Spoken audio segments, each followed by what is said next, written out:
네, 그럼 이 시각 전문가 모시고 태풍 상황과 전망 짚어보도록 하겠습니다. 네, 오늘 이 시간 정창삼 인덕대 토목환경공학과 교수 그리고 김민지 기상캐스터 두 분과 함께하겠습니다. 안녕하십니까? 안녕하세요. 네. 자, 저희가 계속해서 태풍 상황에 대해서 보도를 해드렸습니다.만 일단 지금까지 이 태풍 미탁이 어디까지 올라왔는지부터 짚어볼까요? 태풍 미탁은 중심 기압 985헥토파스칼로 크기는 소형급입니다. 지금 강풍 반경이 270km로 중형급에 가깝고요. 네. 소형치고는 크기가 큽니다. 지금 시속 33km 속도로 빠르게 올라오고 있는데요.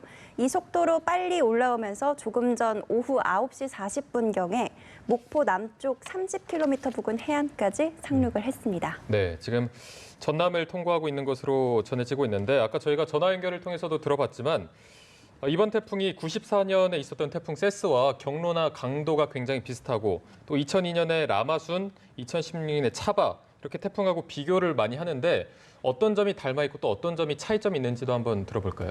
94년 세스와는 어떻게 보면 지금은 뭐 경로나 강도가 비슷하다고 많이들 하시는데요. 네네. 지금 현 시점에서는 그것보다 더 중요한 것은 지금 시간대가 이미 내습을 했기 때문에 레이더 에코를 더 보시는 게 좋은 것 같습니다. 네. 지금 보면 태풍의 중심부가 있는 지금 저기 목포라든가 호남 쪽에 지금 강한 레이더 강우대가 존재하고 있고요. 네. 그다음 저희가 우려했던 대로 지금 경상도랑 강원도 쪽에 해안지대에 굉장히 강한 에코가 형성돼 있습니다. 그래서 이쪽 지역에서 굉장히 많은 비가 지금 쏟아지고 있기 때문에 지금은 과거의 경로도 당연히 중요하겠지만 예. 그 지역을 더 중점적으로 관리해야 되는 게 중요할 것 같습니다. 예, 네. 그럼 저희가 여기서 이동 경로를 좀 짚어봐야 될 것 같은데 이동 경로 또 지역별로 최대 고비는 언제가 될 것으로 지금 예측이 되고 있습니까? 네, 앞서 말씀드린 것처럼 태풍이 빠른 속도로 올라오고 있는데 밤 사이에 남부지방을 관통하겠습니다.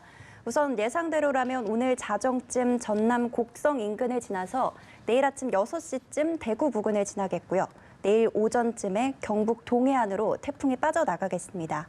따라서 제주도와 호남 지역은 내일 새벽까지, 영남과 강원도는 내일 오전까지 최대 고비가 되겠고요. 강원 동해안 지역, 특히 동해안 지역은 내일 오후까지가 최대 고비가 되겠습니다. 네. 어떻게 보면 사실상 지금 이 시간부터 내일 새벽까지가 가장 큰 고비라고 볼 수 있을 것 같은데 지금 이 태풍이 부는 반경 그리고 강수량은 어떻게 예보가 되고 있나요?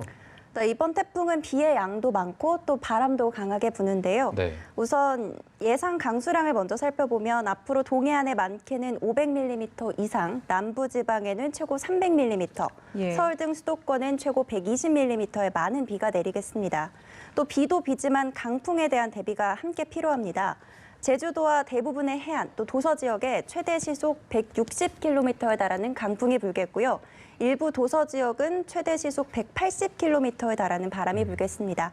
이 정도의 크기는 나무가 뿌리채 뽑힐 수 있는 그 정도의 세력이어서 예. 네. 대비를 철저하게 해주셔야겠습니다. 네. 예, 이 정도의 강수량과 강풍이 예상된다라고 한다면 어느 정도의 피해가 또 예상이 되는 건지도 궁금한데요. 이게 사실 굉장히 말씀드리기가 어려운 게요. 예. 지역에 따라서 굉장한 편차를 지닐 겁니다. 지금 저 레이더 에코도 보시면 예. 너무 많은 편차를 가지고 있기 때문에 뭐 딱히 뭐라고 한마디로 정리하기는 상당히 어렵습니다만 네. 지금 현재 주의해야 될 구간은 아까 말씀드린 것처럼 호남 지방 쪽에 지금 태풍 중심 지역이 좀 위험하고요. 태풍 중심 지역이요. 예, 지금 강우가 집중되고 있습니다. 네. 그리고 지금 아마 얼마 전에 지금 낙동강 본류 지역에 감천 지역에 홍수주의보랑 경보가 발령된 걸로 알고 있습니다. 그래서 본류 쪽도 아마 안심은 할 수 없는 상황이고요. 그다음 특히 아까 말씀드린 것처럼 이제 강원도라든가 영남 북부 해안 지역 쪽은 지금 강도가 굉장히 크게 오고 있습니다. 그래서 굉장히 조심하셔야 될 그런 상황이라고 할 수 있습니다. 네. 어쨌든 지역별로 편차가 있긴 하지만 다 좀 많은 비나 강풍을 대비해 주셔야 될 것 같은데 해안가 저지대 같은 경우에는 아무래도 침수 피해가 많이 우려가 될 것 같습니다. 사전 대비책이라고 한다면 어떤 식으로 준비를 할 수 있을까요? 지금 이미 시간대가 대비의 단계는 지난 것 같습니다만은 그럼에도 불구하고 댁에서 예를 들어서 예전에 침수 경험이 있으신 분들은 네. 모래주머니라든가 물막이판 등을 설치하시는 게 중요할 것 같고요. 그리고 지금 시점에서는 지하주차장 같은 곳을 들어가시는 게 좋지 않습니다. 네. 그래서 그 부분에 대해서는 조심하시는 게 좋고요. 그리고 혹시라도 지금 내일 휴일이기 때문에 예. 뭐 저녁까지 그 대구로 귀가 안 하신 분들은 지금 빠른 시점으로 귀가하시는 게 중요합니다. 그리고 지금 호남 지역 같은 경우는 향후 한 3시간, 4시간이 굉장히 중요한 시간이거든요. 네네. 그래서 지금 만일 예를 들어서 지금 밤이기 때문에 주무시는 것보다는 방송도 보시고 예. 주변 상황도 살피시면서 예. 태풍의 경로를 계속 보시면서 상황을 파악하시는 게 중요할 것 같습니다. 네. 예, 게다가 변홍가에도 상당히 비상이 걸렸습니다. 일단은 수학이 코앞이기 때문에 이 가을 태풍이 주는 피해가 상당하지 않겠습니까? 그렇습니다. 이미 7차례 가을 태풍이 와서요. 예. 이제 수확량으로 보면 6만 톤에서 10만 톤 정도, 그러니까 벼농사 전체에서 2~3% 정도가 감소가 예상되는 상황입니다. 특히 이번 태풍은 비와 바람이 동시에 일어나기 때문에 제가 볼 때는 태풍이 지나간 자리에 많은 벼들이 누워 있을 것 같습니다. 그래서 내일은 태풍이 지나가고 나면 빠른 시간 내에 벼를 세운다든가 그다음에 감염병을 예방한다든가 병충해 예방 작업 이런 것들이 빨리 선행돼야 될 것으로 생각하고 있습니다. 네. 아까 이제 뭐 좀 어떤 식으로 준비를 해라 이런 말씀을 들었을 때는 외출을 가장 자제하는 게 좋은 방법일 것 같은데 이게 높은 건물을 만나면서 그 빌딩풍 현상이라고 하잖아요. 이게 어떤 현상인지 조금 자세히 소개해 주실까요? 빌딩풍은 그냥 쉽게 말씀드리면 그러니까 병목 현상에 의해서 바람이 기압에 의해서 갑자기 상승하는 현상이거든요. 네네. 그래서 얼마 전에 실험을 통해서 보면 일반적으로 한 2배 정도까지 바람의 세기가 증가한다고 합니다. 그러면 지금 예를 들어서 지금 시속 20km 정도라고 생각을 하면 20에서 40이라 그러면 20이면은 시속 한 70km고요. 40이면 그거보다 훨씬 더 크죠. 네네. 거기에다 곱하기 1을 하는 바람이 순간적으로 발생할 수 있습니다. 그래서 저희가 우려하는 거는 밤중에 이제 대도시를 주변을 통과하게 되는데 광주라든가 대구 같은 경우는 이미 예전에는 없던 30층 이상의 그 아파트군들, 고층 예. 아파트들이 밀집해 있습니다. 네.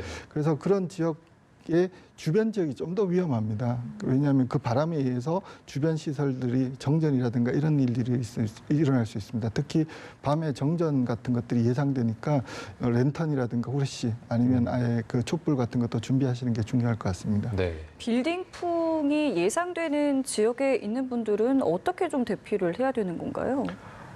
지금 현재로 예를 들어서 고층 건물에 계시는 분들은요, 뭐 대피할 수는 없고요. 그 창가에서 조금 떨어지신 상황에서 거주하시는 게 좋고요. 물론 창문을 안 열어놓겠지만 고층 건물들은 일반적으로 최근에 지어져 가지고 창문들의 그 흔들림이 거의 없습니다. 그래서 그 기준도 어느 정도 만족하고 있고요. 그것보다 좀 더 우려되는 거는 옛날에 지어진 고층 아파트들 같은 경우는 샤시가 오래되면 흔들립니다. 예. 흔들릴 경우 밤에 이제 강풍에 의해서 유리창이 깨지게 되면 가족들이나 이렇게 많이 당황하고 그렇죠. 혼란스럽게 됩니다. 그래서 지금 가급적이면 오늘 창문이 흔들리지 않게 그 신문지 같은 걸 이용해서 유리창을 고정해 주시는 게 중요할 것 같습니다. 네. 뭐 최근에 지어진 건물들이야 그렇게 흔들림이 많지는 않겠지만 옛날에 지어진 건물 같은 경우에는 이제 창문 틈 사이에 그 신문지를 넣어서 좀 대비하는 게 중요하다고 하셨는데 예전에 그 유리창에 X자로 뭐 테이프를 붙이거나 그런 거는 도움이 많이 안 되는 편인가요?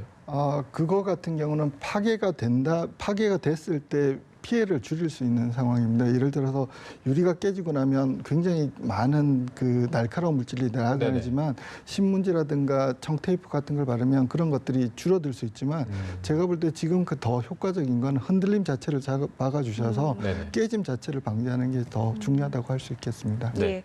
자, 그리고 실외에 뭐 피치 못하게 계셔야 하는 분들도 계실 겁니다. 이분들은 좀 어떤 행동 요령을 좀 갖춰야 될까요? 사실 지금 시간에 실외에 계신 분들이 많지는 않습니다만 예. 실외에 어쩔 수 없이 계시는 분들은 주변에서 발생할 수 있는 재난 상황을 좀 미리 생각을 하셔야 됩니다.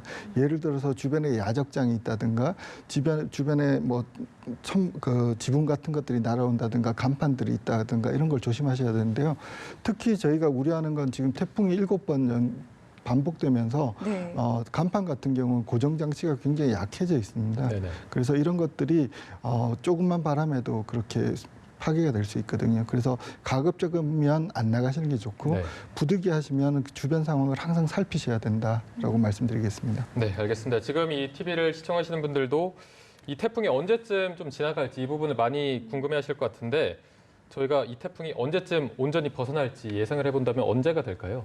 네, 비는 내일 제주도와 서해안을 시작으로 저녁이면 대부분 지역에 비가 그치겠습니다. 이 태풍이 내일 오후에 완전히 벗어나긴 하지만 강원 영동은 지형적인 영향으로 토요일까지도 비가 계속 이어지겠습니다. 예. 지난번 태풍 링링이 서해상을 지나고 또 타파는 남해상을 지나갔다면 이번 태풍 미탁은 내륙에 직접 상륙을 하는 만큼 끝까지 안전사고 유의를 하셔야겠습니다. 예, 네. 맞습니다. 이게 내일 오후에 완전히 벗어난다고는 해도 사실은 이제 태풍이 지나간 뒤에 2차 피해도 있을 거고요. 또 여러 가지 피해 방지도 필요할 것 같은데 이 부분도 좀 짚어주실까요? 사실 2차 피해라는 건 홍수가 나면 물이 많아서 생긴 재해인데 의외로 또 물 때문에 많은 재해가 납니다. 예를 들어서 보면 감염병이라든가 아니면 식중독 이런 것들이 발생할 수 있고요. 병충해가 발생할 수도 있습니다. 그리고 태풍이 막 끝난 것 같아서 이제 물이 빠져나가는 시점이 사실은 우리가 수공구조물, 제방 같은 것들은 좀 더 위험한 상황입니다.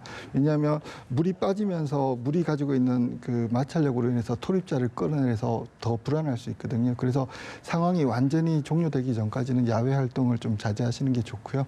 그다음에 2차 재해가 상당히 우려가 됩니다. 네. 왜냐하면 워낙 계속된 반복된 지금 태풍 때문에 병충해 같은 것들은 반드시 발생할 것이 예상됩니다. 네. 그래서 반드시 주의하셔야 될 것 같습니다. 네. 올해는 저희가 유난히 태풍 소식을 자주 보도해 드리는 것 같습니다. 실제로 보니까 이번 태풍 미탁이 북상하면서 60년 만에 가장 많은 가을 태풍이 오는 해로 기록될 것이다. 이런 전망도 나왔는데 그렇다면 이번 태풍 미탁이 지나가고 후속 태풍이 올 가능성도 저희가 좀 생각을 해봐야 될 것 같거든요. 실제로 좀 어떻게 예상을 하시나요? 저는 기상 전문가가 아니라서 그 구체적으로 말씀드리기는 어렵겠지만 일반적으로 10월 달에 태풍이 발생을 하는 것은 많이 발생하고요. 근데 지금 저희 기압골 같은 걸 봤을 때는 예. 제가 볼 때 10월 중순 경우에 한 번 정도 발생할 수 있지만 한반도에 영향을 미칠 가능성에 대해서는 뭐 그렇게 높지 않다고도 기상 전문가들이 말씀을 하십니다. 그래서 네. 계속 주의를 하고 지켜봐야 될 것 같습니다. 네. 예, 알겠습니다. 저희 오늘 전문가 모시고 이야기 나눠봤는데요. 지금까지 정창삼 인덕대 토목환경공학과 교수 김민지 캐스터와 함께했습니다. 말씀 고맙습니다. 맞습니다. 감사합니다.